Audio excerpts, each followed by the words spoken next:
Don't nobody care about your business. My plan comes first before anything else. My daughter's birthday parties are biggest priority. If you don't get her gifts right away, I'll ruin your daughter's funeral." Deafening yell from my mother-in-law. Regretting picking up the call from my mother-in-law at the funeral, I was shaking with anger. "My name is Amy. I'm a housewife in my mid-40s with a daughter who's in high school. You might think a high school girl would be fussy about makeup and fashion, rejecting clothes her mother buys, but my daughter is different. She gets along with me and gladly wears the clothes I buy. She's a considerate and kind girl, but she's not like most girls her age. She can't lead a normal life, putting on makeup, dressing up, falling in love, and enjoying her student life. It's tough. Are you okay? Your fever, yeah, it's a bit down. Want to eat something? I'm not hungry. I don't want anything." "You shouldn't say that. If you don't eat, you won't have any energy. I'll prepare some soup for you." "Okay." As I worry over my daughter who is bedridden with fever, I continue the household chores. My daughter Hannah is sickly and suffers from a weak constitution. There's a medical term for what she has, but I'm not going into details here. A week after Hannah was born, her umbilical cord fell off and blood gushed out of her. We took her to the hospital where they found she had a certain disease. Since then, despite numerous treatments, she has never fully recovered and has been living with the disease. Regular hospital visits are a must, and due to the side effects of her medication, her health often deteriorates. During severe periods, she has to be hospitalized. Since becoming a high school student, she's hardly been able to attend school. By any standard, it's unlikely that she'll graduate at this rate. Nevertheless, Hannah goes to school on days she's well. On those days, she tries to be like a normal high school girl, fussing over her hairstyle, which brings a smile to my face. She doesn't wear makeup because it's against the school rules. A diligent and good girl. Even when she's suffering from illness, she strives to live with a cheerful spirit. I am proud to have a daughter like her. My husband is equally smitten with our daughter. If she becomes bedridden, he's quick to say, "I'll take the day off work and look after her." Of course, I have to give him a little push and send him off to work. We need him to keep bringing home the bacon or we'll fall into a financial crisis. When I assure him that I'll take good care of Hannah, he reluctantly heads off to work. That's our everyday life. We're worried about our daughter, but our family is in good spirits and I have a strong bond with my husband as well. I was blessed living a peaceful life. But there was one person who wasn't pleased with our situation. Hannah's running a fever again. It's just pitiful. I wonder who she takes after. Mother-in-law, what brings you here today? What's the matter? Can't a mother visit her son's home? You're such a cold-hearted daughter-in-law, a frail granddaughter and a demon for a daughter-in-law. Lord, if I could only have the post-retirement years that I dreamed of. Yes, the person who's unhappy with our household is my mother-in-law. She frequently visits our home, which is just 3 bus stops away, and constantly spews her classic passive-aggressive remarks. She's enjoyed tormenting me ever since we got married. Now she's also unpleasant towards Hannah. Doesn't she find her own granddaughter adorable? My son never ran a fever this frequently. Amy, isn't this something from your side of the family? Mother-in-law, as I've explained countless times, Hannah's illness isn't hereditary. No, I'm sure your family's genes are playing a role here. I always knew taking you into our family was a bad idea. My mother-in-law seems to be fixated on belittling my family lineage, and her snide remarks never end. Eventually, I've grown accustomed to dealing with her, realizing that arguing is a waste of time. I let out a sigh, grabbed the freshly made soup, and head to Hannah's room. Hey, I'm not finished talking yet.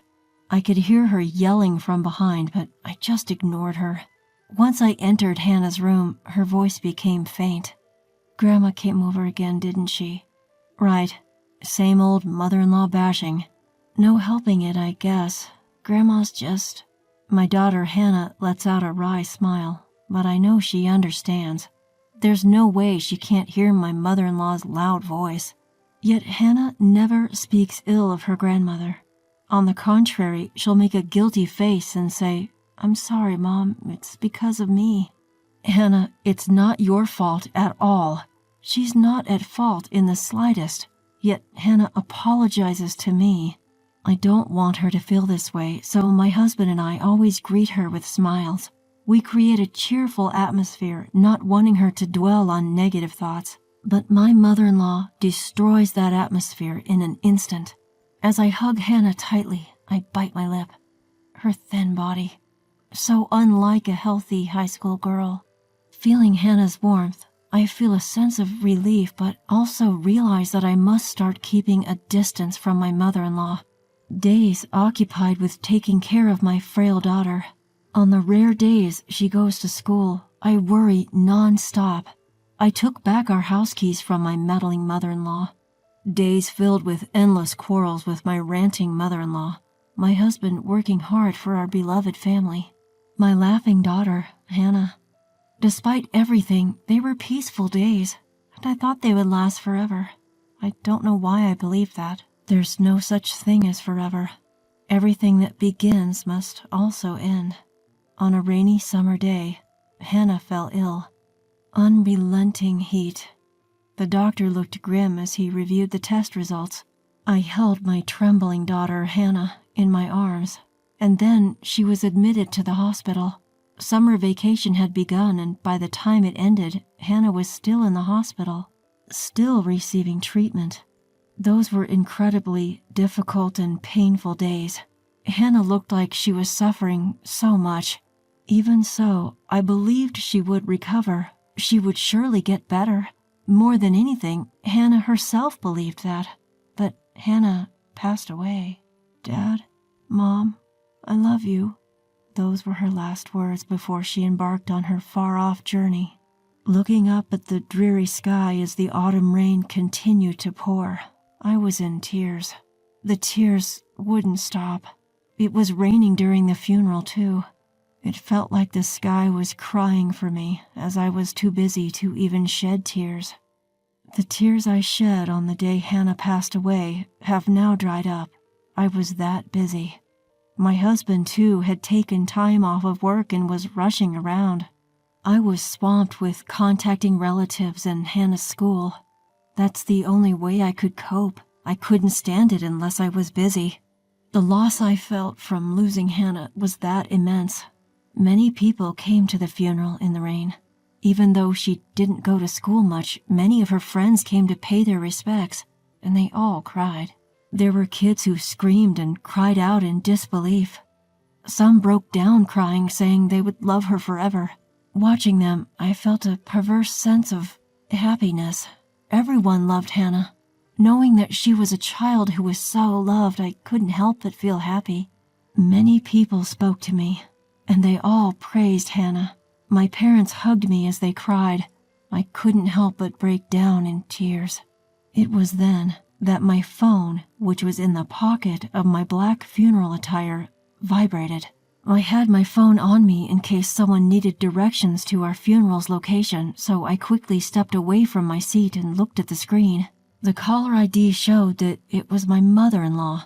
My father-in-law had already passed away, and although I had contacted my mother-in-law, she hadn't come to the hospital. When Hannah was in her final moments, claiming it was impossible because she was far away, she said she couldn't attend the funeral today either because she had something important to do.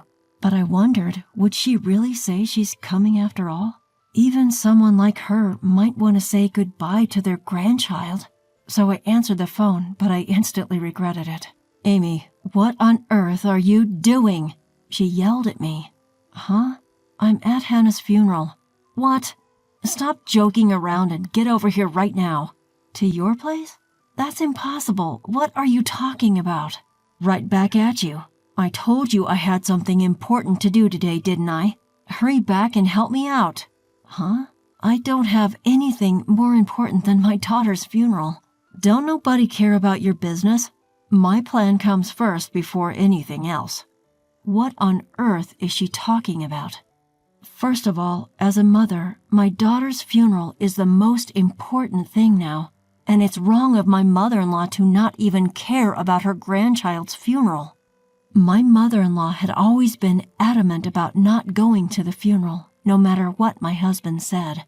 Why do I have to help her out with her stuff? If it's more important than your granddaughter's funeral, why don't you handle it yourself? You're my daughter-in-law. You're supposed to help me. I don't understand what you mean. I'm celebrating my super precious daughter's birthday. There's nothing more important than this in the world. Excuse me? I couldn't help but take an extraordinarily long time to respond. Huh? What did she just say? Mother-in-law's daughter, that's my sister-in-law, isn't it? My sister-in-law, Sandy.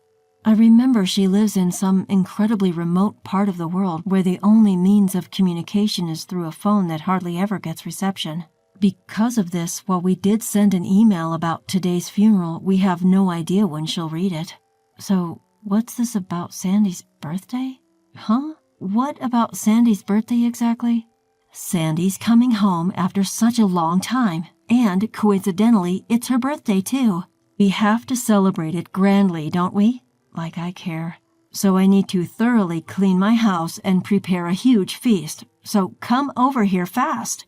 But as I said, I'm in the middle of a funeral right now. I don't care about that. My daughter is more important than my granddaughter. Also, bring a present with a budget of over $500. Hurry up. If you don't bring any gift right now, I'll ruin your funeral. Click. I hung up on her. I couldn't stand to listen any longer.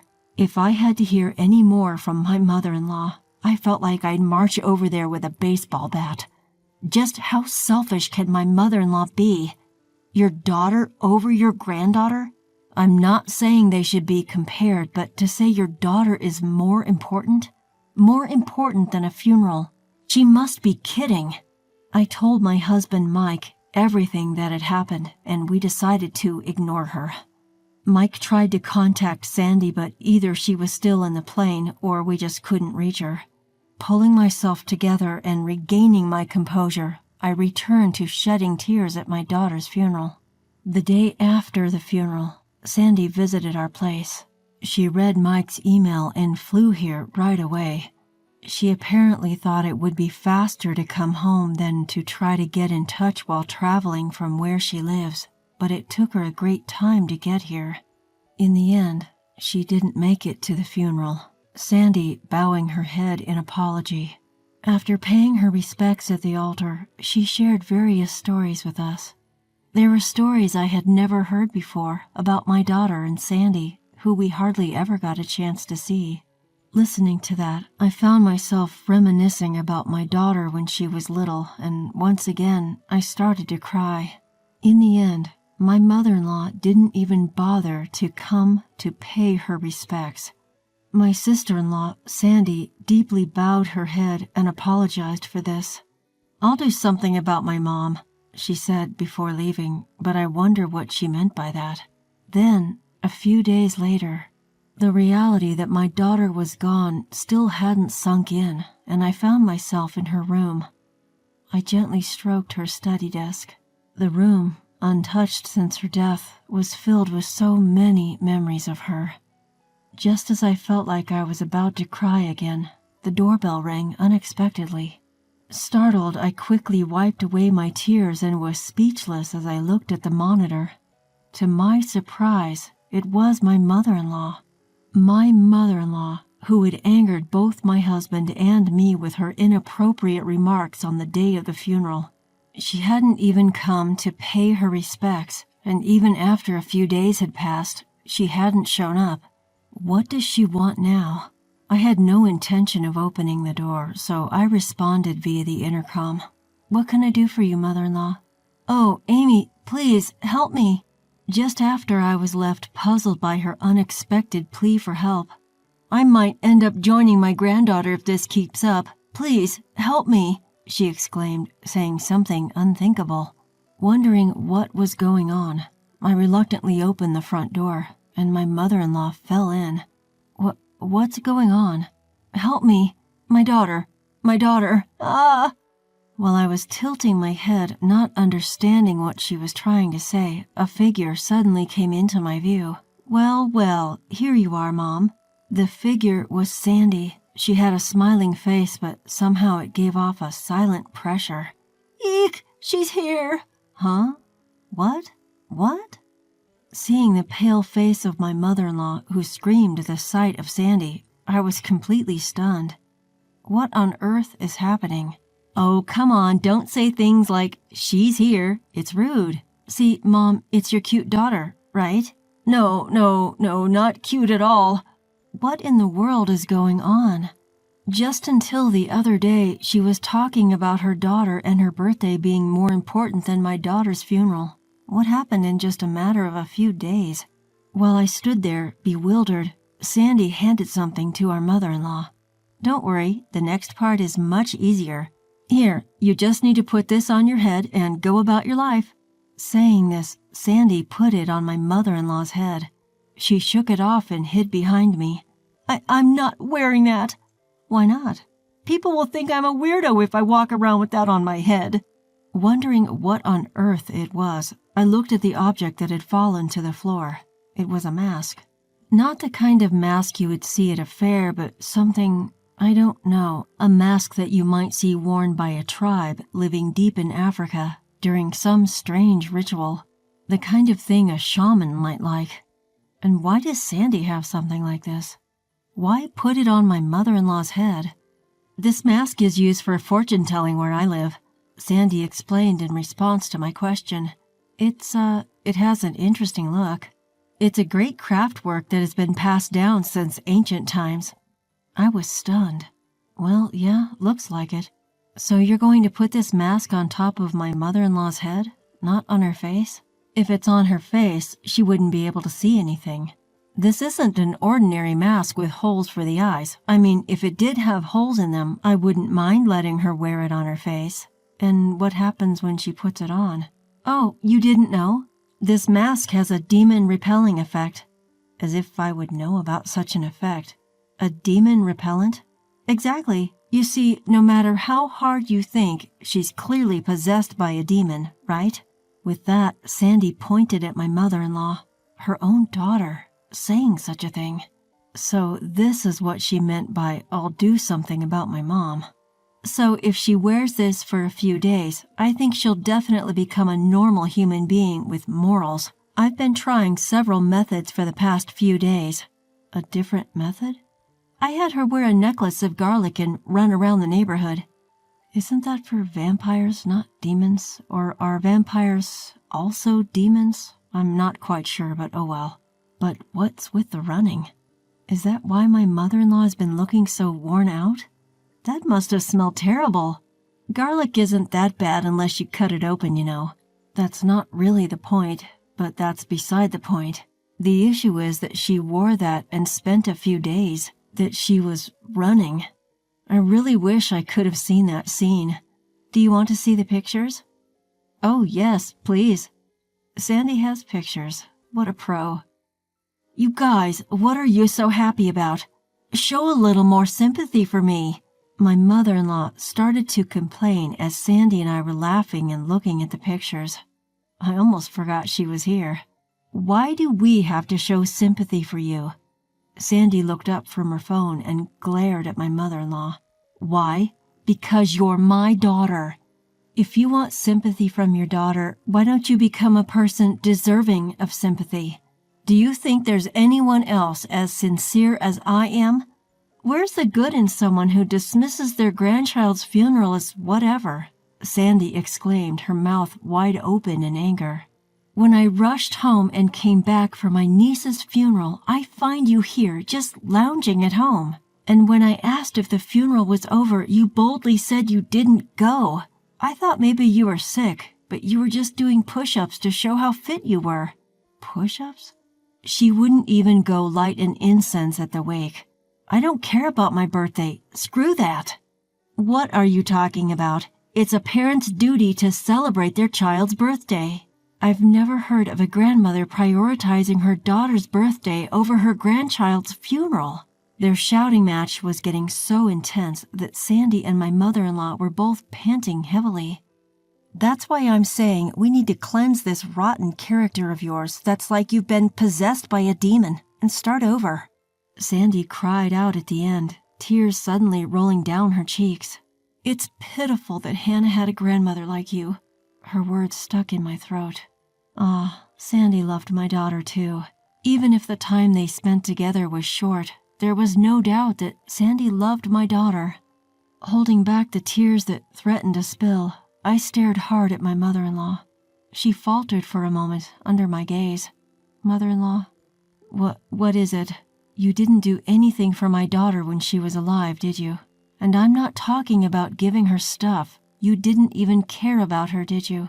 So what if I didn't? There's no way I could have doted on such a frail child just because she's my granddaughter. But my daughter, she adored you. Huh?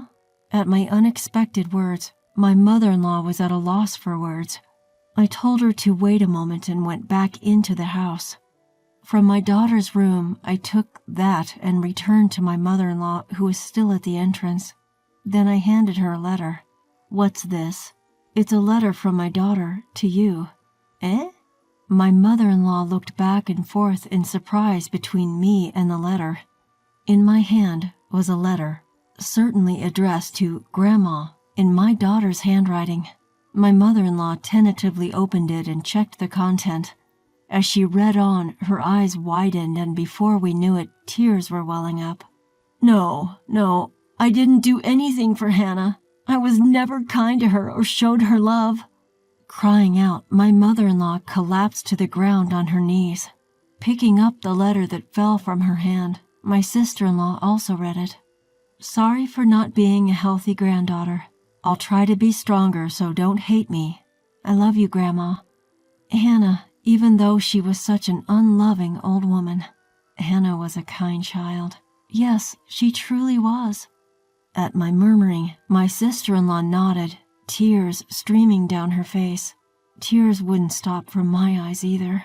And then, I'm sorry for being such a terrible grandmother. I'm sorry. Forgive me, Hannah.